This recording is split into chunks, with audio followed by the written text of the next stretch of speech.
okay, baby. It's okay. So usually our videos have like a real positive vibe. Like we try to make our videos like funny and happy feeling. But for this video, we wanted to make this because we feel like this is like a very serious topic. And for those of you that saw our last video, I surprised Shawnee with a puppy, but we talked about getting a puppy prior to that. For those of you that haven't seen it, I'll put it up here so you can watch it. But anyway, I went there earlier, got the puppy, and I surprised Shawnee with that puppy, and that was on Thursday. And it's now Wednesday, so it hasn't been a week since we got the puppy.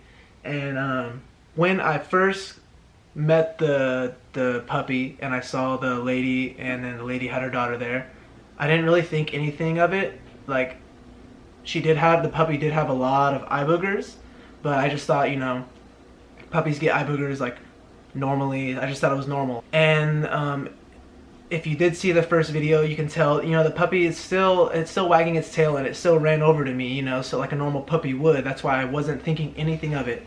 And I know, like, we've heard like bad things about people getting puppies from Craigslist, and like, it's not like we went into it not knowing that. We understood that. Yeah, like we've both gotten dogs off of Craigslist before, and we haven't had problems. So we asked the lady like why she was selling the puppy, or why she even had it in the first place, and she just told me that her dogs had a litter. Yeah, she had 2 little wiener dogs, and they had a litter of puppies. Yeah.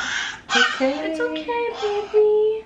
And if you're thinking like why we're not holding her, we were going to, and she was doing the same thing. We wouldn't have been able to. So anyway, we made sure that, you know, the puppy just wasn't some random puppy that they just got and realized it was sick, so let's sell it really quick. Yeah, because that happens. We know that happens every day on Craigslist. Like, there's probably people watching that had that same thing happen to them, where they got a dog off Craigslist thinking that the previous owners took good care of it, and that wasn't the case. She worked with us. Like, it didn't seem shady. Like, yeah, it didn't seem shady at all. It didn't seem shady. It didn't seem sketchy. They were communicative. And when I went to go meet up with them and get the puppy, I met the lady for the first time and her daughter, and she seemed really nice. She didn't seem like someone trying to be shady, trying to sell like a sick puppy on purpose and just make like a quick grip of money. Yeah. That's not the vibe I got at all. And like, I told Shawnee that's not how I felt when I was there. So we took the puppy home that night, and you know, she was just sleeping the whole time. As you can, if you watch the first video, you can see she's on my lap sleeping the whole time I was driving. Yeah, literally, and she's like super skinny, and her poop, like from the very beginning, like, yeah, her poop was not poop. Like, I don't know. We'll just put a picture on poop. And like, first thing you think of is, well, it's like a 6, 7, 8 week old puppy, so the poop's they're gonna have diarrhea from switching over from, you know, the mom's milk to hard food or wet food, whatever you choose to give the puppy. But the puppy's diarrhea, it wasn't like a normal puppy diarrhea. It was like a greenish yellow color. So when that constantly was happening, and then the first day and the second day we had her, that was like throughout the entire day she was having that kind of diarrhea. So it was Thursday. She was supposed to get a deworming the next day.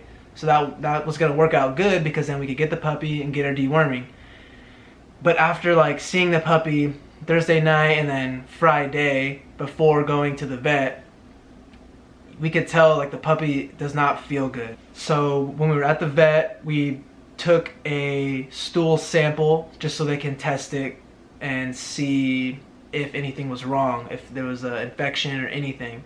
Oh yeah, also, the day we got her and brought her home, I thought she was like just getting the hiccups, you know, puppies get the hiccup, but then later on, like throughout the day, once Shawnee and I got home and she kept doing it. Yeah, like non-stop. Yeah, like this isn't the hiccup. She's like wheezing and coughing, and she's having trouble breathing. She has boogers coming out of her nose, and that is how it has been since we got the puppy. She has been eating and drinking, which is good, and her poop just recently stopped being diarrhea, which is really good in our eyes. But today is the first day she started doing this like painful cry. It's not a baby cry, like a puppy cry, like give me attention, like I'm by myself. It's like screaming in agony. Yeah, and we don't want her to be in pain. Okay, anyway, so when we're at the vet, they're doing the stool sample, and they come back and tell us that she has coccidius.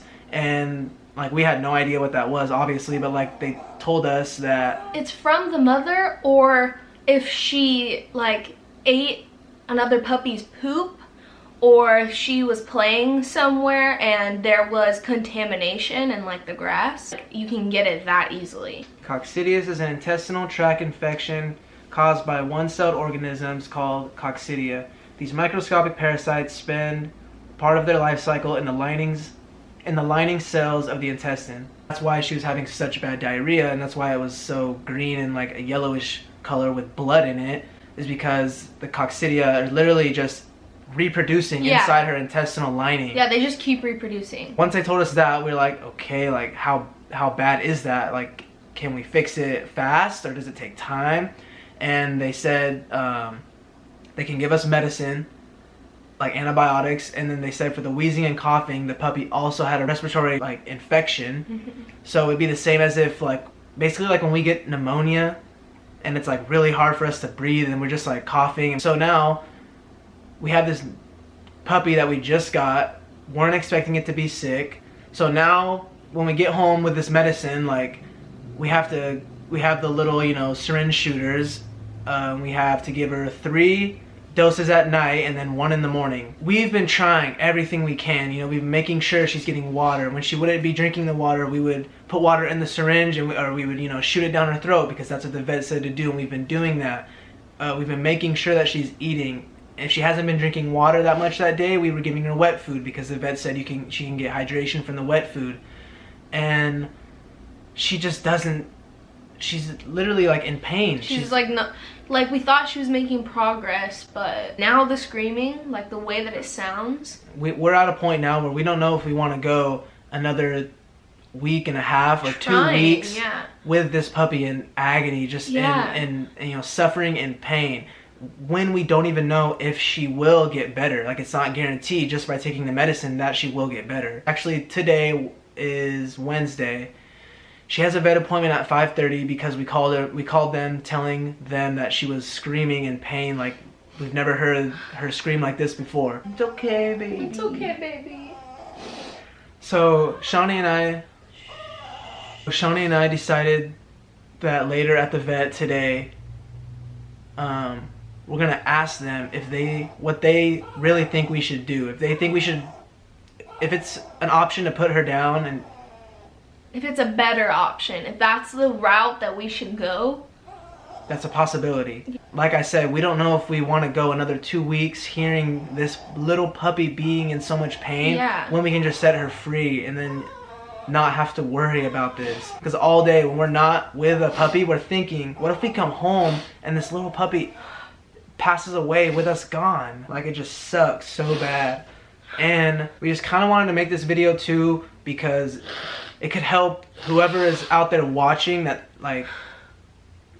maybe thinking about getting a puppy, or they know someone that's been talking about getting a puppy. Just warn them. It doesn't matter, you know, where you get it from, whoever you get it from. Just make sure you know the puppy's living conditions and where the puppy actually came from. If the person doesn't want to meet you at their home and present to you the mother and father, and even show you the other puppies from the litter, I would just say don't do it, because you never know. Just because someone seems really cool and really nice and they're selling this puppy, and like, you don't know if they actually put forth 100% effort to make sure this puppy was very healthy. And in this case, obviously they didn't. Yeah. Alright, so what you were just watching was about 3 hours ago from right now. And while I was editing, I was just gonna put together those clips. You heard it in what you're just watching. You know, the puppy crying throughout the video. Once me and Shawnee kind of talked about one of the options of taking her to the vet was, you know, gonna be to put her down, because ultimately that would free her of her pain, and we didn't want to have to see her go through another week or 2 of that. So on the way to the vet, she was doing that same thing, crying in pain. And, you know, we're crying with her because, like, it sucks, you know? It's just crazy how we only had her for 1 week, but we were so close to her because she was so sick, and we just wanted her to feel better. And, like, trust me, this wasn't like a case of us just going on Craigslist and finding, like, getting the first, like, puppy that we saw. Like, we tried to make sure we were getting a puppy that, you know, the puppy's parents were present. We tried to make sure, and they sent us pictures. Now, when I went to go see the puppy, the mom and dad weren't there, and, like, I should have brought it up, and I didn't. So if you're watching this and you're ever in that situation, bring that stuff up, because it is a big deal, because you have no idea how that puppy's life was before you get it. No one should ever have to go through that. No puppy should ever have to go through that pain that the puppy was feeling. Like, I don't wish you guys could hear it, but the sound of hearing this puppy crying in my arms as it's dying is the worst fucking thing you could ever imagine. Literally, right before we got to the vet, the puppy, like, barely even made it to the vet, and we didn't want her to die in the car. Like, we wanted her to at least, you know, get the sedatives and just kind of be at ease. Yeah.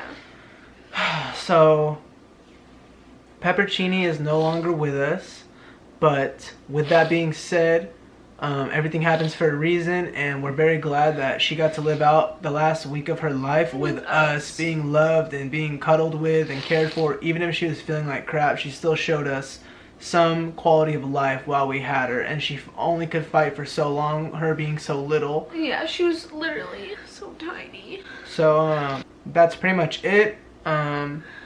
We just, you know, this isn't a video we wanted to make. Like, it is what it is. But she's free of her pain now, and she's up in doggy heaven with all of our older animals, just having a blast. Yeah. Alright, well, I don't know when we'll upload again. We're probably just gonna have to do our best to get over this, and we'll try to be back with some more videos soon. Hi, come here, come here.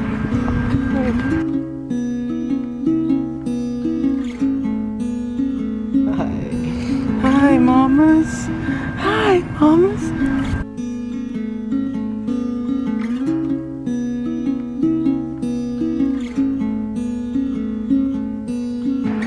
Oh, meet our new puppy. Are you ready to meet mama? Oh, hi. Oh, that baby. Hi. I'm your mama. How'd you do that? You really want to know the story? Isn't it precious?